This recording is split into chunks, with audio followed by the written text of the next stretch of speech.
2.4, multiplying and dividing rational numbers. When we look at it again, our standard 7 NS2, where it says to multiply and divide rational numbers, we want to understand the concept for dividing and multiplying both fractions and decimals. As well down here, we can see that we want to solve real-world mathematical problems. So we must remember our integer rules from chapter 1. Behind this box, again, where we're talking about the same sign, if they are both positive when you multiply two numbers, or are both two negative numbers, when we multiply, we get a positive answer. And when we talk about different signs, when we look at those, give us a negative. Remember, we asked ourselves this question last chapter. Do they have the same sign? And when we said no, we needed what type of number? We needed a negative answer. That's what we're going to do again today. Do they have the same sign? If they're both positive, then we get a positive answer. If they're both negative when we multiply two numbers, then it's negative. If they have different signs, if they do not have the same sign, then the type of number we need is a negative. Let's take a look. Talking about multiplying in a previous day, usually with one of our flip charts, our blue flip chart with our fractions, or a yellow one with decimals. Here we go. We're just going to multiply these on out. Line up those last numbers. When we multiply, we want to make sure that you line up the last number. We're not concerned about the decimal places. Line up these last numbers here, and then make sure all the other numbers are lined up as well, so we can multiply. Then multiply. 8 times 2 is 16, carry the 1. 2 times 4 is 8, add the 1 is 9. Careful, remember we take lots of spots for mental math errors. Sneak in that placeholder 0, because when you take 5 times 8, you need to put that 0 from the 40 here. And then again, carry the 4. 5 times 4, 20. So it's 24. And now we add those numbers up. A 6, a 9, a 4, a 2. And we must remember, we've talked about it before, go and count the decimal places. Yesterday I had you circle them up. So we talked about there's 1 decimal place here and 1 decimal place here for a total of 2 decimal places. Thus we start our decimal here on the outside, and then you need to move it 1, 2 spots, so we have a decimal. 2 decimal places in the numbers, 2 decimal places in our answer. Now we go back here and we ask ourselves, do these two numbers have the same sign? Since we say yes, our final answer is positive. The same concept works and applies when we look at our fractions and mixed numbers, which we talked about yesterday. In order to multiply fractions, they need to be just fractions. So to take this guy first, turn it into an improper fraction. 8 times 7 is 56. Add it to the top. Oh boy, we get a large number, so let's hope we can cross-cancel to simplify life a little. 63 over 8 times a negative 2 over 3. Cross-canceling again because there's a times sign. Look diagonally. 3 and the 63, we can take a 3 out of both of them. That leaves me with 1 down here, because 3 divided by 3 is 1. 63 divided by 3 gives us 21. And because we're multiplying, look diagonally here. Take a 2 out of both of these. 2 divided by 2 is 1. 8 divided by 2 is 4. A lot smaller numbers to work with here now. When we take 1 times 21, that gives us 21, and 1 times 4, again, the top times the top and the bottom times the bottom. Remember that fraction dance. And now we can simplify this answer right here. How many times can this bottom number, the denominator, go into the top? How many times does 4 go into 21? 5 times. 5 times 4 gave you 20. That's where your remainder of 1 comes in. 5 and 1/4, which we cannot simplify, but we must go back to that original 2 problems and ask ourselves, do they have the same sign? Since 1 is negative and 1 is positive, they do not have the same sign, which means we need to have a negative answer when we are done. A negative 5 and 1/4 is your final answer. Make sure your fractions Make sure the mixed numbers are just fractions before you multiply. Many examples we went over yesterday with our flip chart. Dividing, in division, we had to remember that we talked about first. With decimals, the important one is first. Whichever one is first goes inside. And I'm going to leave the negative behind. I'm just going to deal with the numbers themselves. If there is a decimal on the outside, blech, we don't like that. Move it till you don't have a decimal. So I'm going to move it once, so I just have the number 6, which means I need to move the decimal once on the inside. And before I forget, I'm going to bring that decimal up right away. And now we can go ahead and do some dividing. 6 goes into 9 one time with 3 left over. These will always terminate unless you've done some math wrong or we've switched the numbers around. They will end. They will come out to be either an integer, a whole number, or something with a decimal, because 6 goes into 36 6 times with nothing left over.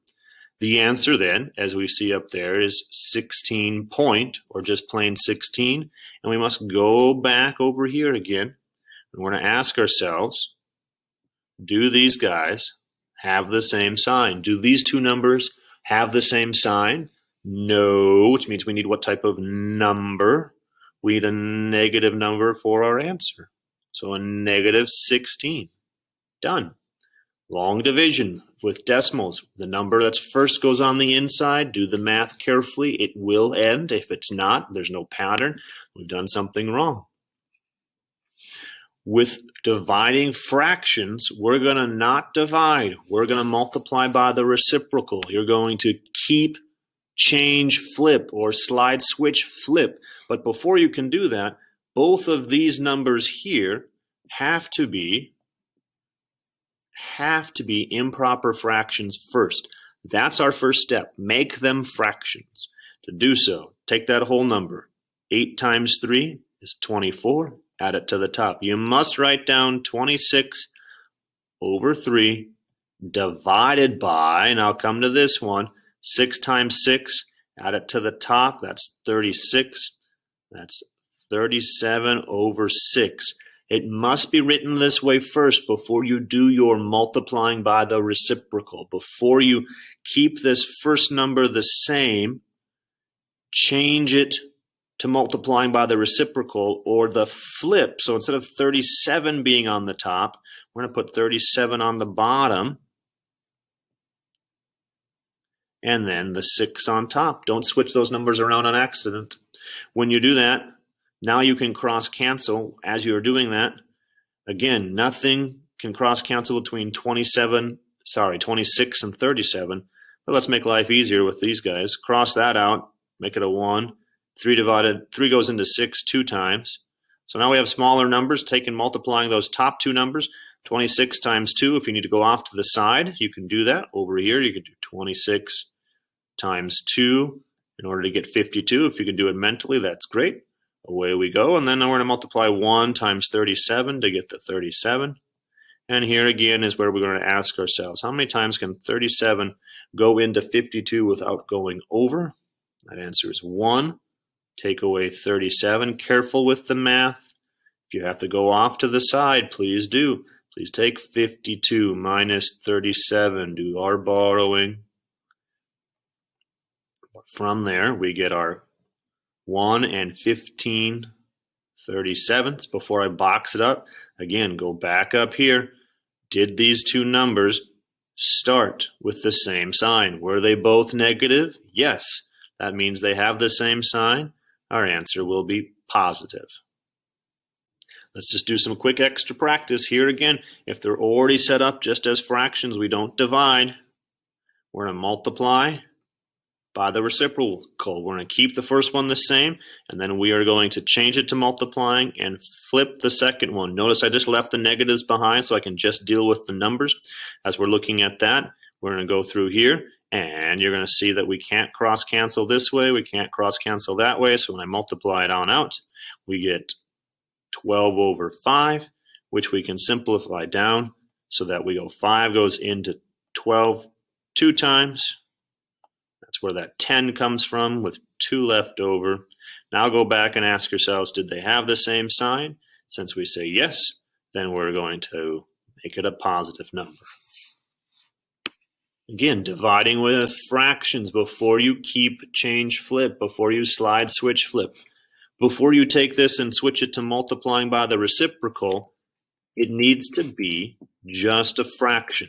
That one's not just fractions. Rewrite it right away.